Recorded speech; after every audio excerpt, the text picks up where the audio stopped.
The world is changing faster than ever. What used to take decades is now taking years or even months. What you see right now is the illusion that people have had for many decades about the workplace being this secure place to work the rest of your life. For the first time in the history of our nation, our children will not do as well as us. We've seen our friends get laid off, we've been laid off, we've had our pay cut. People are overworked and underpaid. They seem to have less time and less freedom. They live under constant pressure. This is going to be forced. And so even if your employer loves you, they may have to cut you. There's something wrong that on Monday morning, the heart attack rate increases by 35%. Technology is accelerating, job security is declining. It just doesn't seem like the old models of making a living are as reliable as they used to be. Every aspect of our lives, there's a better way out there, but we're still doing it the old way. We live in the greatest country on the planet, and there are a lot of people sitting around complaining and being cynical. Like everyone's whining about this old model, and I'm like, why don't you leave it? Look at all this over here. Look at all this opportunity. Since so much of our lives revolve around our work and the way we make our living, many people are thinking there just has to be a better way. The biggest challenge facing our world today is not making money, is what are we going to do with all the displaced, unemployed people? People are afraid that they're going to make the wrong decision. People are afraid of the unknown. People are afraid that maybe I don't have the skills. Hey, sports fans, industrial age is over, it's dead, it's dying. That's why going to school to get a job is an obsolete idea. A steady paycheck is an industrial age idea.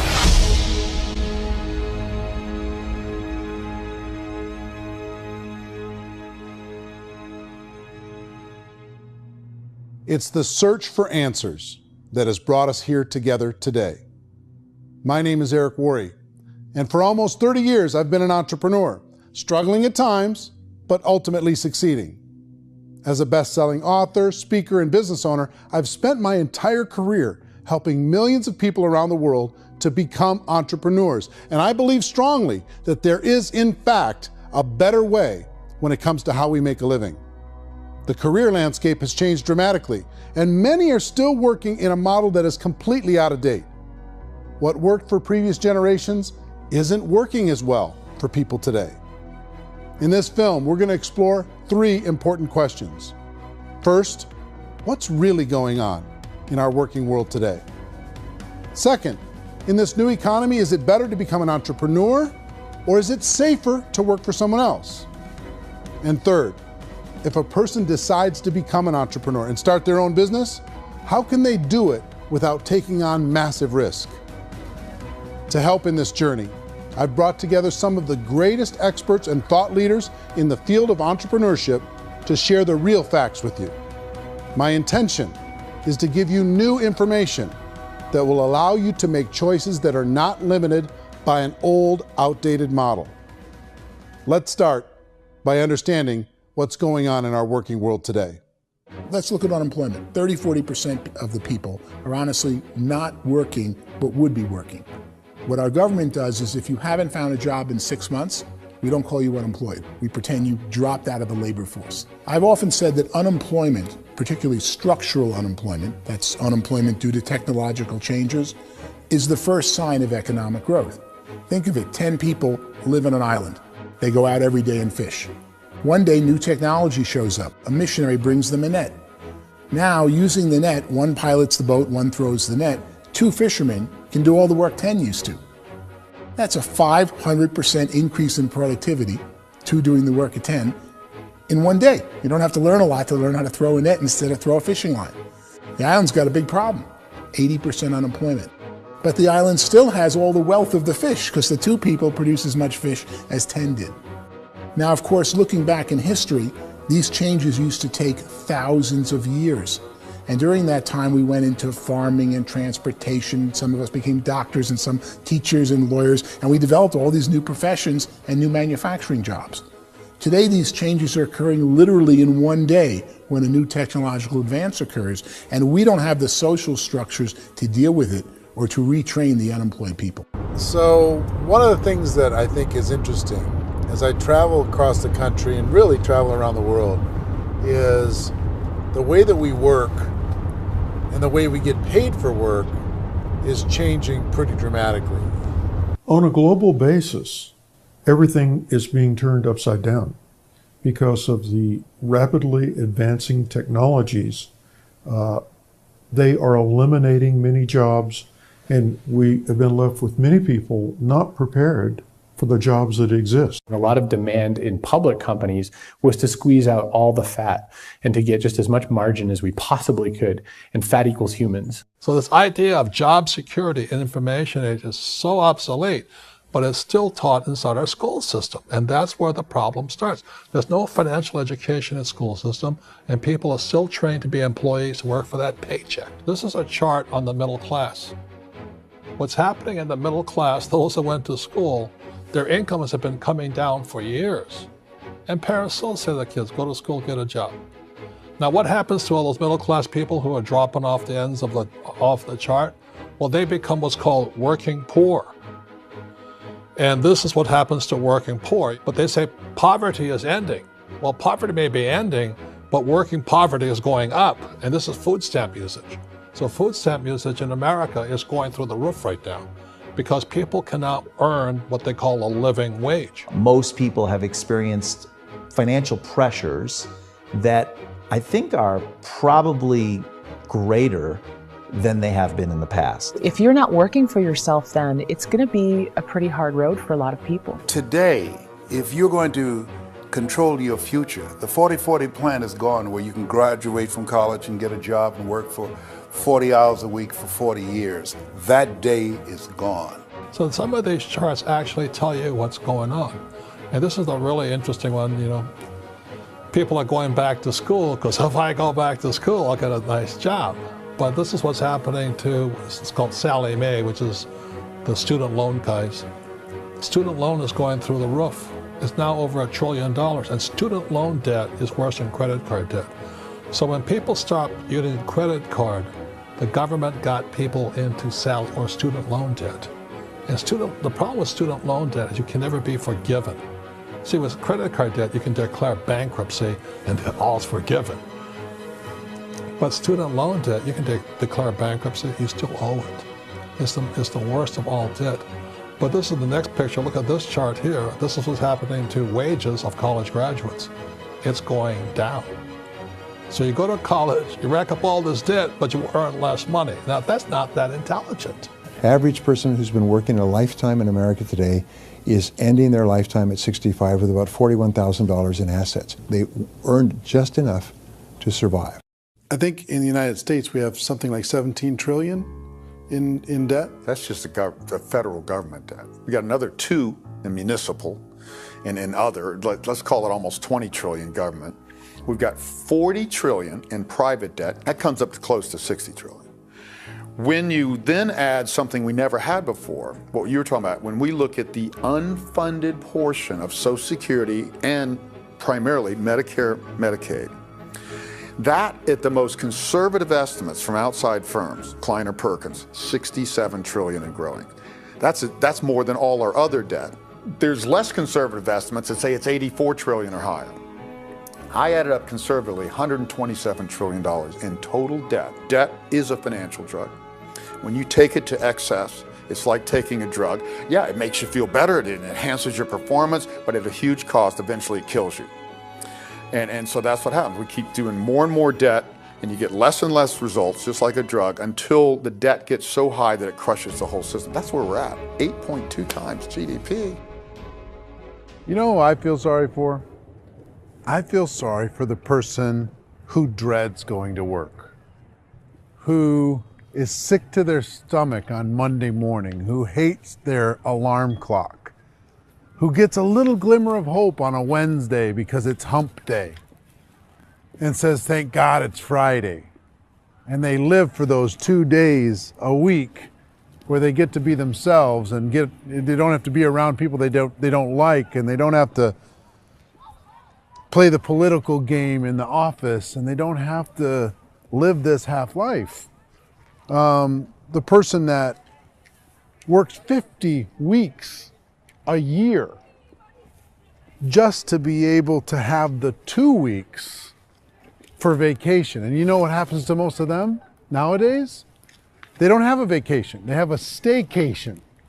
They have time off of work, but they don't get to go where they want to go because they're overextended. They've got all this debt. They got all this situation. They hate their alarm clock. They can't sleep until they're done. They have to spend most of their life in traffic. I feel sorry for that group of people because there's a better way. They just don't know it. I see this really interesting attempt at rugged individuality in a 6x8 rectangle. And I feel like you're all the same, except for the little push pins of the pictures. There's different pictures. Yours is named Jenny and his is named Sujara, but it's the same people. And this is how they are, and they're just like the zombies, and there's no joy in there, there's no fun. There's always like the wacky woman who decorates her cubicle, and that's the most she can do there. You got to give her credits, right? The wacky cubicle woman. The basis for their life is worry. I'm worried, you know, maybe I'll get fired. I'm worried maybe my company will go out of business. I'm worried I can't keep spinning the plates on paying the bills. I'm worried about how do I send my kids to college. I'm worried, what if the transmission of my car breaks? That's, you know, 2 or 3, I can't fix it. People live in a sea of worry, and it eats at them. Those signs that people held up during the Depression didn't say looking for gainful employment in a cubicle. It said looking for work. Work is what we're looking for. Job is just a unit of measurement. Work is what we're going after. It's time to look in the mirror and say, it's not the economy, it's my economy. It's my little world of where I am. I need to improve. I'm not going to wait for the economy to come back because frankly, the economy is doing great in this country. So I'm here on Wall Street, the financial center of the universe, the financial capital of the world. This is where most people's money goes to at least be held for a time, right? With interest rates in banks being effectively zero, and many experts are predicting it's going to stay at zero for the next 10, 20, even 30 years, people feel like they don't have any choice but to put their future into equities, to put their future into the hands of other people on this stock market, and hope that the stock market goes up, hope that the stocks that their advisors pick or that they pick goes up. That's one way to go, I guess. It's my personal belief that if you put your future into the hands of yourself, in other words, you have earning power by yourself, I think you're a better investment than these guys. I think you controlling your future is a better option than handing over your retirement to these guys. The average household income in the United States is approximately $50,000 a year, what they call the middle class. To reach the top 25% of income earners, you'd need to earn at least $90,000 a year. To reach the top 10% would be a household income of $140,000, the top 5%, $190,000, and to be in the top 1%, you'd need a combined household income of at least $380,000 a year. So here's the question. What do you think would give you the best chance to move up and get to the top 10%, the top 5%, the top 1% or beyond? In my opinion, and in the opinion of many, many experts, the answer is to become an entrepreneur, to become your own boss. I think you have to be a business owner. I can't, the only time I ever say to someone it'd be great to be an employee is when they've already told me they've surrendered. I only tell people who are wounded spiritually that they should be an employee. And it's that feeling that you get when you pick up the backpack off the little Cub Scout and say, "Don't worry, little guy, we'll get you back to the camp." You know, it is in no way a kindness when I tell someone they'd be a great employee. The other status symbol really increasingly is lifestyle. I mean, people can own their own business, maybe even work out of their house. That, I tell you, people admire that, like, gosh, I wish I could do that. The spirit of the entrepreneur is to be a risk taker and to be resourceful and unstoppable and to have a vision of yourself beyond where you are and not willing to settle for life as it is. You think about the great entrepreneurs, they're visionary, they have heart, they're willing to do today what others won't so they can do tomorrow what others can't. Personally, I don't think of the new economy, the old economy. I create my own economy. The entrepreneur's in control. I decide what the economy is going to be like. In the world of entrepreneurship, there are no limits. You can make as much as you want, depending on how much you want to work and how smart you are and how great a team you put together. There's no more lifetime rewarding business than being an entrepreneur. Why in America, where anyone could be anything, would people want to give up their freedom and become effectively a modern-day slave, told shut up and be here every morning at 7:30, leave at 5:30, and do what I tell you? If people decide to become an entrepreneur and work for themselves, they have some traditional options, but they're riskier than you might think. Any kind of a retail business, retail build-outs is extremely expensive. Even just these small little yogurt stores where they're putting little yogurt machines and you get all the different flavors, you're spending $200,000, $300,000, $400,000 to open a yogurt shop. I would love to buy a Dunkin' Donuts, but it's $500,000 or so to start. I don't quite have that just-in-case money. Risking lose it all, and most guys do 2 or 3 times, and even big guys like Branson, because I'm such a fan of his, half his companies don't work. If you make $1 million, your problems are going to go. If you make $1 billion, your problems are really going to go. Just the opposite. You and I know when you're making $1 million, you got $1 million responsibilities. You make $1 billion, you got 1,000 times $1 million responsibilities. And most people say, I'd love to be my own boss. 70% of Americans would love to be their own boss, according to recent polls. But they don't know how to get there. Because what are you going to do? One, you could buy an existing business. If somebody's selling an existing business, you have to ask why. Usually because it's probably hard. It's probably not making as much money as they hope. 2, they could buy a franchise. A little less risk, proven system, but it's expensive to be able to do that. 3, they could start something from scratch. And that's where a lot of people feel like, I don't have the chops to do it. I don't have the money. I don't have the product idea. I don't have the expertise. I don't have whatever it's going to take to be able to get there, and I can't risk my family to do it. So, 4th, they could become an investor. A lot of people in this town invest to try and figure out a way, but you got to be pretty smart with that game too, right? Venture capitalists, who are the very best and most sophisticated in investing in new breakthrough businesses, make it on 1 out of 11. That means 10 out of 11 are mediocre or fail. Most of them fail. That's the risk there. An angel investor is lucky to get 1 out of 15 or 20. A business is a team sport. Like, I have to have accountants, I have to have engineers, I have to have system designers, I have to have sales, marketing, I have to have accounting, I have to have mission statements, I have to have legal and all that. The average Joe Schmo, even me, I go out there, I don't have the skills to put a business together. I think the bottom line for the 4 traditional options is they take money, sometimes a lot of it. They take expertise, and they take time.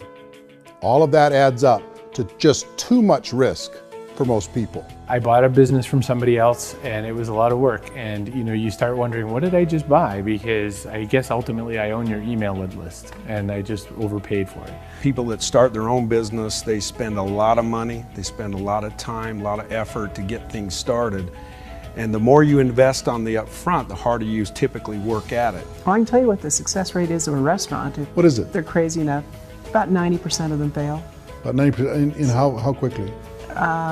Year or less. Wow. And if we're talking non-franchise, we're talking franchise, Sure. That's totally different. Yeah. But our students aren't getting franchise restaurants. You got to invest big money. Exactly. And with someone like McDonald's, you've had to work with the company for a long period of time, really know the Even have a chance at investing $1 million. have a chance, and it's a slim chance. What if there was a way that you had all the proven aspects, the comfort aspects, and you could still control your own life? What if there was both? In other words, you didn't have to create everything from scratch. You didn't have to be a super leader. All you had to do, what if there was a proven product already? You didn't have to create the product. And there's a proven system already, proven training already. Everything except an employer. That was the only thing that you didn't have. Do you think more people would be open to working for themselves in that environment?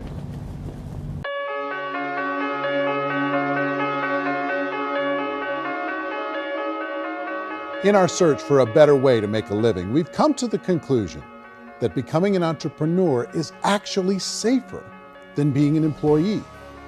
And through our look at the entrepreneurial options, one particular path kept coming up from expert after expert. And I think most people will find it surprising because it's certainly a non-traditional business model. That model is for people to start their own business and become an entrepreneur through the creation of a network marketing business. Some people call it direct selling because the product is being sold directly from the manufacturer to the end consumer, cutting out the middlemen. Other people call it multi-level marketing, or MLM, because there are multiple levels of commissions paid.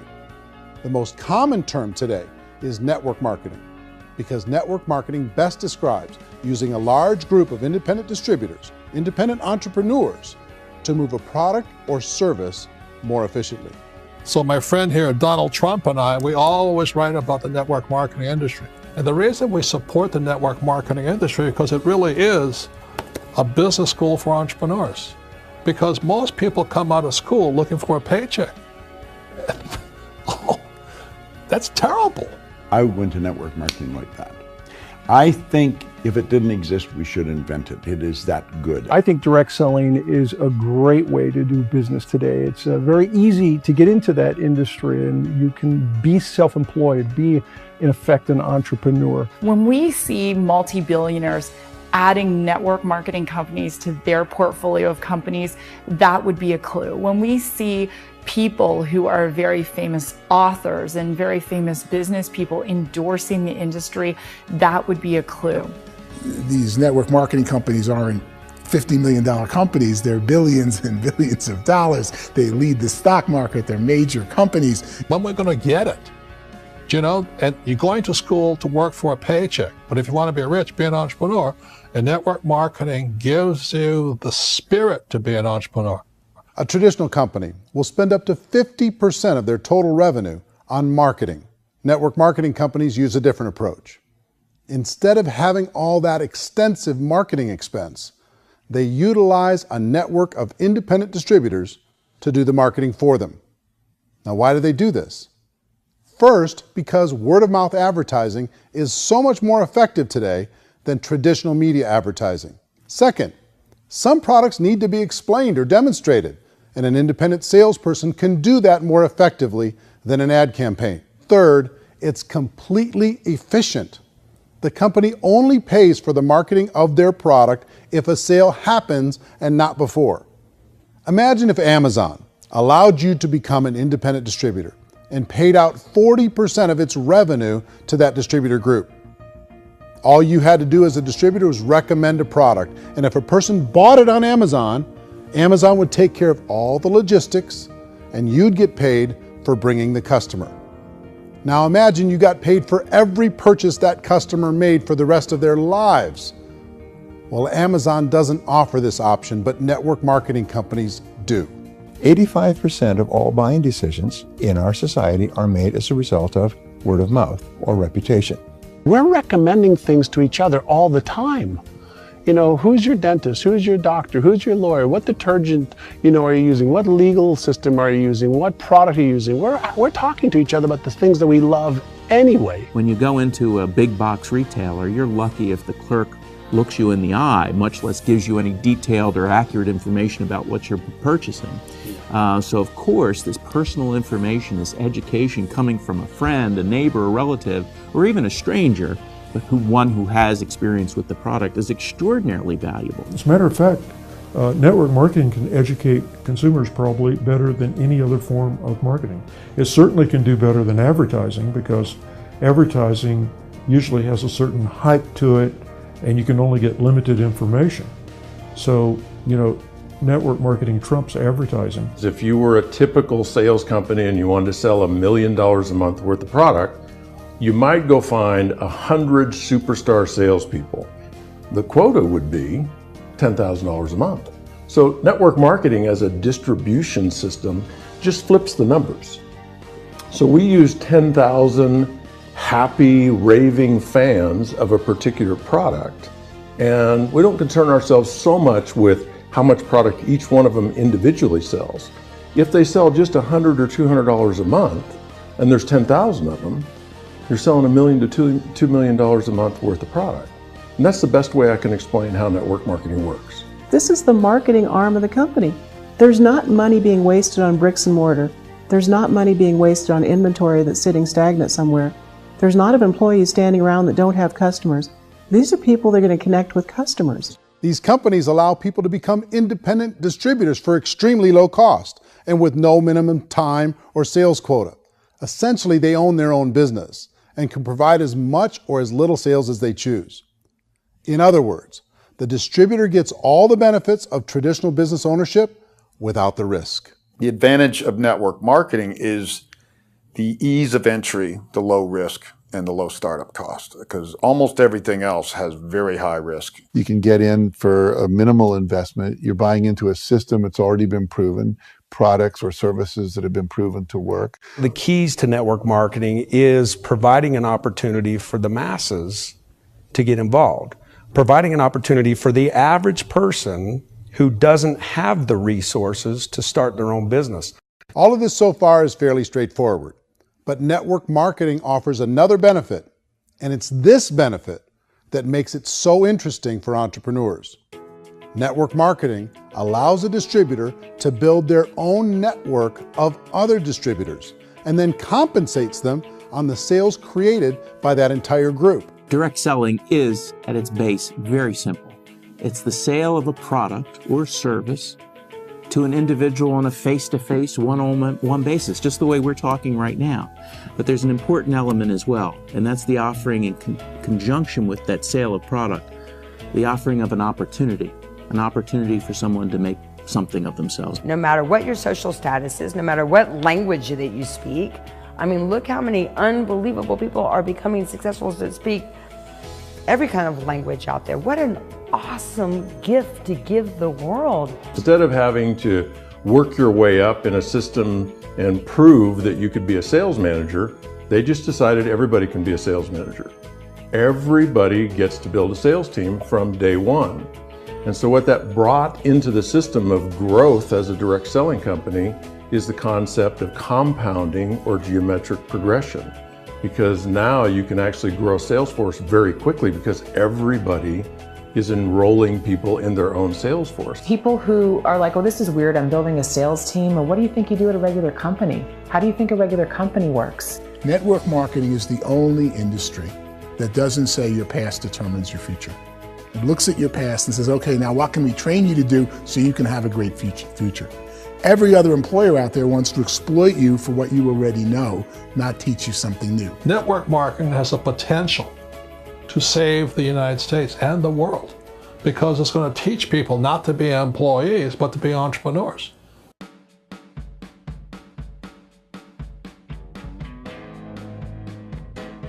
According to the Direct Selling Association, if you add up all the network marketing companies around the world, they combine to do over $178 billion a year in retail sales. To give you an idea of how big that really is, the NFL, the National Football League, does approximately $9 billion a year. The music industry does a little more than $16 billion a year, and the movie industry does about $80 billion a year. Using a conservative average, network marketing companies pay their distributors about 40% of that $178 billion in the form of commissions, which adds up to more than $71 billion a year. That's almost $6 billion a month. It's almost $200 million in commissions every single day. So it's certainly working, and people are making serious money in network marketing. With the growth of the direct selling industry over the last 10, 15, 20 years, we've seen a broader understanding of the channel. We have seen more and more people getting involved in the business, so our penetration in the marketplace has increased, and thus the understanding in the marketplace of who we are has increased. And we've seen non-direct selling companies look at the direct selling model and say, something's going on there. People are making money, Companies are being profitable, individuals are being motivated, product is being delivered to market. Maybe we should explore this. Some people think only the people at the top make money. Well, let's take a look at that as well. In the network marketing profession, there are roughly 500 people in the world who earn over $1 million a year. If you round that number up to $2 million a year, that adds up to about $1 billion a year. That takes the $71 billion paid out each year down to $70 billion. So where does the rest of the money go? The vast majority goes to part-time people making anywhere from a few $100s a month to many thousands of dollars a month. It goes to people who choose to make it a full-time career move and earning even more than that. Every day, people are using the money they earn through network marketing to pay off debt, have more fun, and improve the quality of their lives. Everyone I know in network marketing has been doing that since the 50s.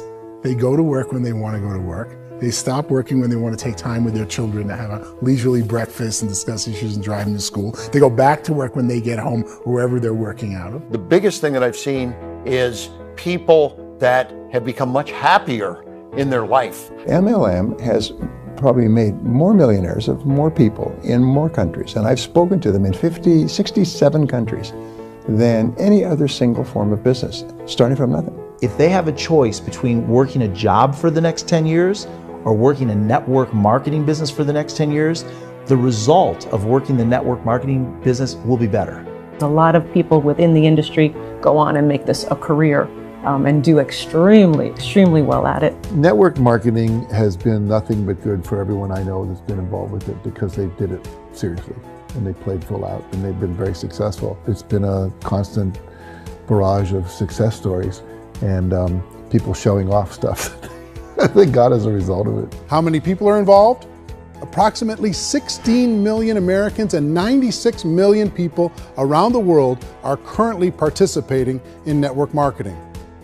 And in a recent poll, 82% of those people report a good, very good, or excellent experience with network marketing. So people are happy.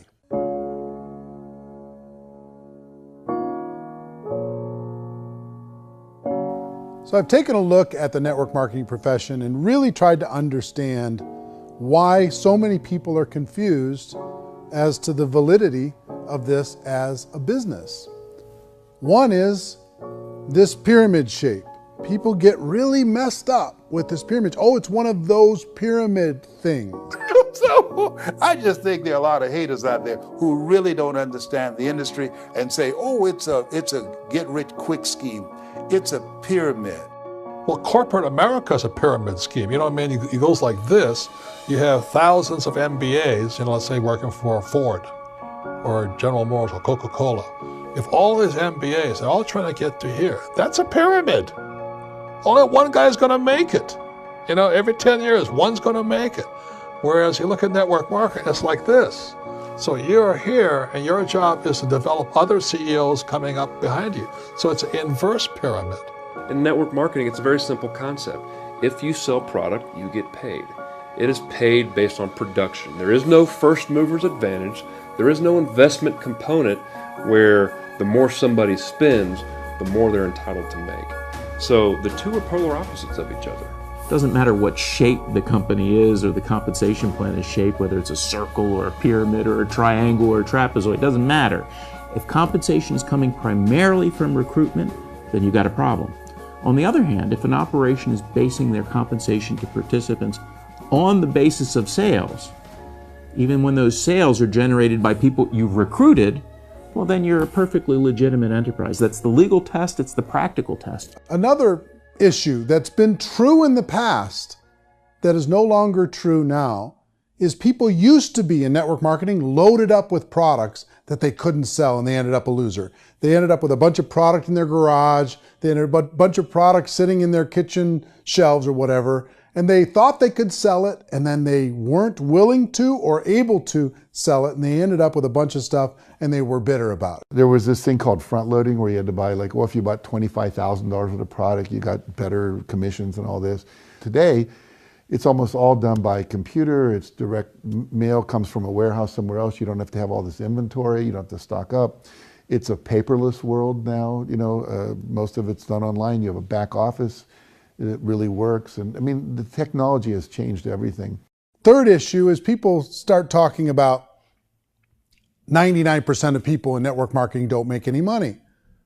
Well, we've talked about that over the course of this journey together.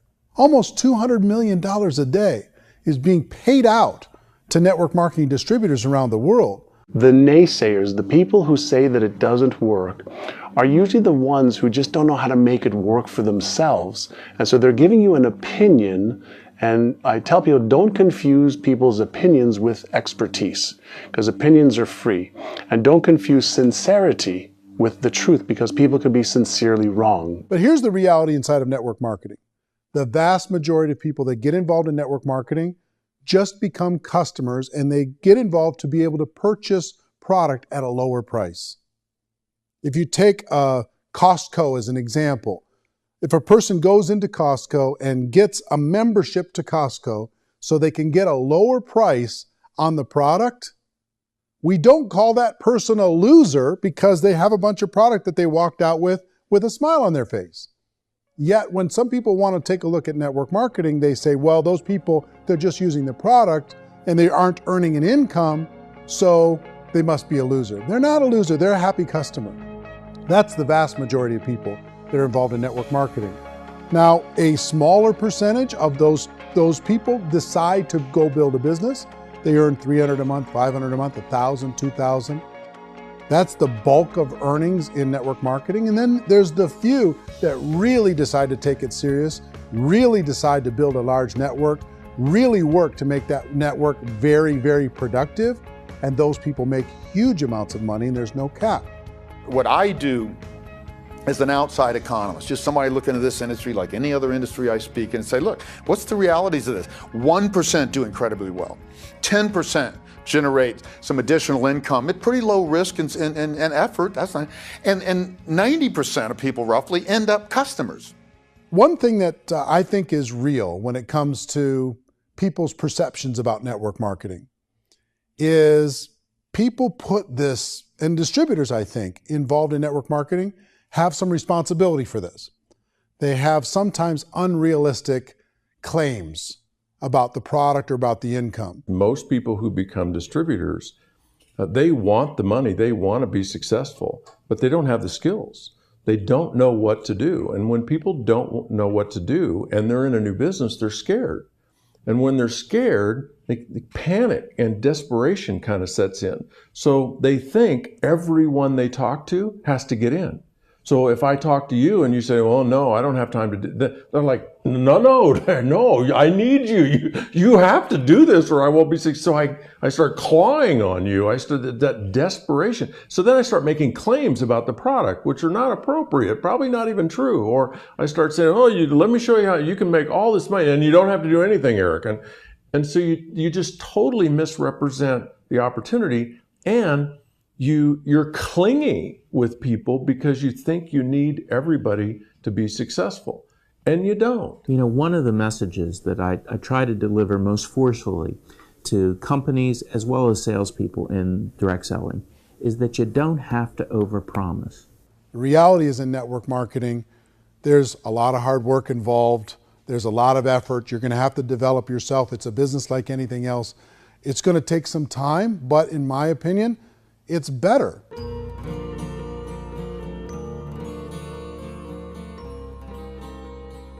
It's light years better for people starting today than it was even 5 years ago. I think it's more widely accepted now, and people understand it is a business. It is being an entrepreneur. It is being a business owner. Our belief system is based upon our evaluation of something.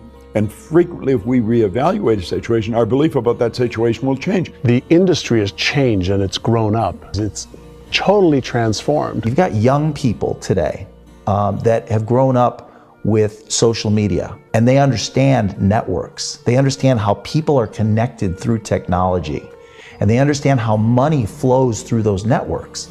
So when they see network marketing, they don't see it the way their parents saw it. ecosystem. We've all learned, the larger industry that you represent, has all learned from those mistakes and flaws and errors that have happened early on. Early algorithms didn't work the right way. That's all fixed. It's like when they design a computer program, they design the program, then they run it, and then they go back through and they debug it. The MLM industry has been debugged. This is the day of being virtual, being able to run a business from your mobile phone. I mean, it's incredible. Companies are getting smarter. They're implementing more consumer protections. They're implementing more compliance training. They're doing more with respect to product research. If you do get involved and you make purchases of inventory, even on a voluntary basis, if you decide that this business is not for you, you can leave and have that inventory repurchased by the company. There's no other business that offers that kind of protection on a voluntary, self-regulatory basis. So if you're considering getting involved in a network marketing company, let me offer you just a few pieces of advice. First, network marketing isn't perfect. It's emotional, it's challenging. Like any entrepreneurial venture, it can have its up days and its down days. But if you have an entrepreneurial bone in your body, it's just better. Second, if you're gonna do it, decide to be professional. Decide to go pro. It's better to do that than just be this amateur sticking your toe in the water. Third, as any professional, you're gonna have to learn some new skills. And I promise you, inside of the network marketing profession, they're not too difficult to learn. Fourth, like anything worthwhile, it's gonna take some time.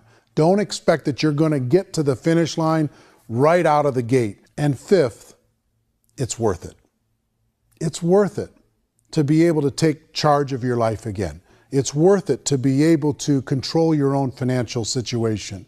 It's worth it for the people you're going to be able to spend time with. It's worth it for the things you're going to be able to see and the experiences you're going to be able to experience. It's worth it for the causes you're going to be able to contribute to, the lives you're going to be able to touch, the customers you're going to be able to help, the friendships you're going to be able to develop. I promise you, it's worth it. Remember, most people are searching for answers just like you are. But I do have to tell you the catch to network marketing. If there is a catch, if you want to understand this from an emotional point of view, people say, well, it sounds too good to be true. It's not, it's hard work. But here's the catch. Most people still don't understand it. So you're going to have to endure the loss of social esteem from ignorant people. The uneducated will think less of you. Now, if you can handle that, you're on your way. If that's going to destroy you, you know what? Entrepreneurship in general probably isn't in your future. If you can face that catch, you can become unstoppable. I want everyone to really contemplate this if they're not in network marketing. You're in a job, you probably have a mortgage, you have rent, you have debt, whatever's going on. You're in a prison. You work just hard enough to keep them from firing you, and they pay you just enough to keep you from quitting. Come on! I've been there, done that, and bought that t-shirt. In network marketing, if you run into failure, it's really just a homework lesson for yourself. There's no one to blame. You really have no excuse not to be successful. You just don't. People don't want to hear that, but there's so much available to you. If you want to be a good network marketer, be a student to the people above you, be a fellow traveler to the people on the same level, and be a teacher to those below, and know when it's appropriate to do which. People who are not afraid of asking people to buy things, or not afraid of persuading people with a chance they may say no, these people own the future. Nothing happens until something moves. So you got to go move, you got to go do something, or nothing's going to change in your life. In the beginning, you're going to do a lot of things that you don't get paid for. But as you go down the road, you get paid for a lot of things that you don't do. And your job is rehabilitate the spirit, the entrepreneur spirit in all of us. You get it back. You either give it a strong yes or a strong no, but no wishy-washy, dilly-dally stuff in the middle. There's dreams and there are nightmares, but I believe that the biggest nightmare of all is when you don't pursue your dream. You're going to see some monumental growth in this profession. It's an exciting, exciting time to be involved with the network marketing profession. The next 10 years, I see just exponential growth. When that tipping point comes, it's not a matter of asking somebody, have you ever heard about network marketing?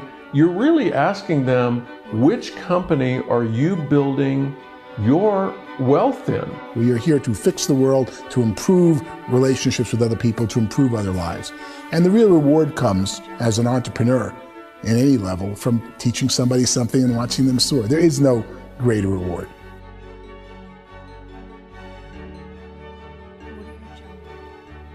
Life's too short to spend it living someone else's dream instead of your own. It's too short to spend it living at a fraction of your potential. Can being an entrepreneur be a challenge at times? Sure. But here's what you get in exchange. It can be yours. Something that you built, something that you created, something that you made happen. This balloon represents your dream. It represents entrepreneurship. My wish for all of you is that you would reach out and grab it.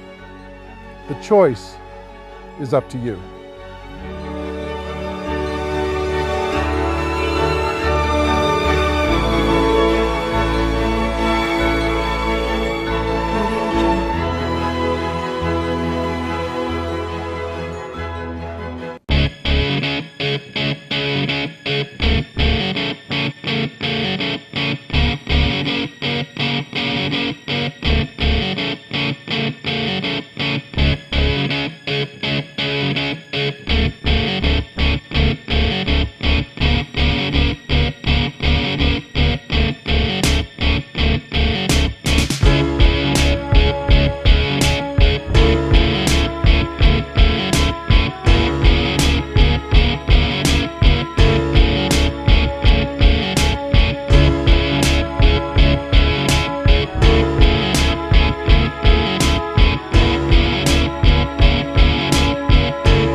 Mentioned the word scam. Why did you mention the word scam? The only reason it is a scam is because... That's terrible.